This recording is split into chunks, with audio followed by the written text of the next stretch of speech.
नमस्कार दोस्तों, मैं हूं मिस्टीरियस डिटेक्टिव। स्वागत है आपका हमारे चैनल क्राइम से क्राइम तक पर। आज की घटना कानपुर की उस खौफनाक हत्या और गुमशुदगी की है जिसने पूरे इलाके में सनसनी फैला दी थी। एक लापता महिला, एक अधजली लाश और एक ऐसा मोड़ जो इस मामले को और भी पेचीदा बना देता है। क्या हुआ था उस रात? कैसे इस केस ने कई रहस्यों को उजागर किया? जानिए इस कहानी की पूरी हकीकत आज के इस एपिसोड में। कहानी की शुरुआत होती है 22 दिसंबर की एक रात से।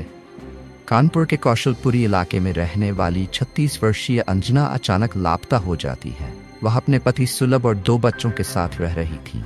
उसकी सुलभ से 2008 में लव मैरिज हुई थी, लेकिन अचानक इस रात के बाद वह कभी अपने घर नहीं लौटी। अंजना के परिवार वालों को इस बात का कोई अंदाजा नहीं था कि उनकी बेटी इस तरह गायब हो जाएगी। उन्होंने सोचा कि शायद वह किसी परिचित के घर गई होगी या नाराज होकर निकल गई होगी, पर असलियत बहुत खतरनाक थी। अंजना के गायब होने की खबर सुनते ही उसके मायके वालों में खलबली मच जाती है, क्योंकि अंजना आज से पहले कभी भी बिना बताए घर से इस तरह अचानक बाहर नहीं गई थी। अगले दिन उसकी बहन बबली ने पुलिस में इस गुमशुदगी की रिपोर्ट दर्ज कराई। अब पता नहीं यहाँ पर पुलिस कौन सा माल फूंक के बैठी थी। पुलिस ने इसे सिर्फ एक गुमशुदगी का केस मानकर हल्के में ले लिया। अंजना की बहन बबली को यह मामला सिर्फ एक साधारण गुमशुदगी नहीं लगा। उसे शक था कि कुछ और ही चल रहा है। बबली ने पुलिस से यह भी कहा कि हो सकता है अंजना के साथ कुछ बुरा हुआ हो, लेकिन पुलिस ने उनकी बातों को नजरअंदाज कर दिया। परिवार वाले समझ नहीं पा रहे थे कि पुलिस को कैसे भरोसा दिलाए कि यह कोई मामूली मामला नहीं है। उन्होंने थाने के कई चक्कर लगाए, लेकिन उनकी शिकायत को गंभीरता से नहीं लिया गया। धीरे धीरे सब कुछ शांत फीका पड़ने लगा है। हमामलाल का गठंडे बस्ते में जा ही चुका था कि तभी कहानी में आता है एक चौंकाने वाला मोड़। 7 जनवरी को कानपुर के पनकी नहर में एक महिला का शव बरामद होता है। लाश के चेहरे और शरीर पर जलाने के निशान थे। लाश की स्थिति इतनी खराब थी कि उसकी पहचान करना मुश्किल हो रहा था, लेकिन अंजना की बहन बबली ने इस लाश को देखते ही पहचान लिया। यह उसकी बहन का शव था। अब यहाँ पर एक बात तो तय थी कि जिस औरत का शव मिला था उसकी भी हत्या की गई थी। पुलिस के लिए यह एक बड़ा सुराग था। अब इस केस में गुमशुदगी के बजाय हत्या की दिशा में जांच शुरू की गई। जांच के दौरान पुलिस को कुछ ऐसे सुराग मिलते हैं जो उन्हें अंजना के पति सुलभ की तरफ इशारा करते हैं।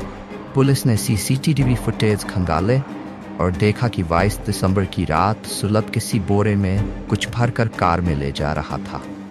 सुलभ के इस संदिग्ध व्यवहार ने पुलिस को और अलर्ट कर दिया। पुलिस ने सुलभ की कार की तलाशी ली और फोरेंसिक जांच कराई। कार से खून के निशान भी बरामद हुए, जो कि उस रात का पूरा राज खोलने के लिए काफी थे। पूछताछ में सुलभ ने एक ऐसी बात कबूल की जिसने केस का रुख बदल दिया। उसने बताया कि उसका किरण नाम की एक लड़की से अफेयर चल रहा था। यह रिश्ता इतना गहरा था कि किरण के पिता को भी इस पर आपत्ति नहीं थी। सुलभ ने अपने प्यार की खातिर अपनी पत्नी को मारने का फैसला कर लिया था। 30 दिसंबर की रात सुलभ और अंजना के बीच एक छोटी सी बात को लेकर झगड़ा हुआ। बात इतनी बढ़ गई कि गुस्से में सुलभ ने अंजना का गला दबा दिया और उसकी हत्या कर दी। इस हत्या के बाद उसने अपने चचेरे भाई ऋषभ को भी इस घटना में शामिल कर लिया। रात में ही दोनों ने मिलकर शव को बोरी में डाला और उसे कार में डालकर किरण के फ्लैट पर ले गए, जहां उन्होंने अंजना की पहचान मिटाने के लिए उसके शव को जलाने की कोशिश की। पुलिस की जांच में यह सामने आया कि सुलभ और किरण की इस हत्या को अंजाम देने में किरण के पिता रामदयाल भी शामिल थे। सभी ने मिलकर शव को अधजला करके पांडु नदी में फेंक दिया। इस पूरी योजना में सुलभ के साथ किरण और उसके परिवार की मिलीभगत ने यह साबित कर दिया कि वे इस हत्या को अंजाम देने के लिए पहले से ही तैयार थे। जब पुलिस ने पनकी नहर में मिले शव का डीएनए टेस्ट कराया तो पता चला कि वह शव अंजना का नहीं था। अब सवाल यह था कि अंजना का शव आखिर कहाँ है। यह केस अब पहले से ज्यादा जटिल हो चुका था। पुलिस के लिए सबसे बड़ी चुनौती ये थी कि पनकी नहर में मिली लाश आखिर किसकी थी। जांच में सामने आए सबूतों के आधार पर सुलभ, किरण, रामदयाल और ऋषभ को गिरफ्तार कर लिया गया। इन सभी पर हत्या और साजिश का मामला दर्ज किया गया। यह केस हमें यह बताता है कि प्यार और अवैध संबंधों की अंधी दौड़ में इंसान कितने खौफनाक रास्तों पर भी चल सकता है। अंजना का शव आज तक बरामद नहीं हो पाया और अंजना का परिवार आज भी उसकी लाश की तलाश में है। तो दोस्तों, ये थी कानपुर के उस रहस्यमयी केस की कहानी। उम्मीद है कि आपको ये कहानी रोमांचक और सोचने पर मजबूर करने वाली लगी होगी। अगर आपको हमारी ये वीडियो पसंद आई हो तो इसे लाइक और शेयर करना न भूलें।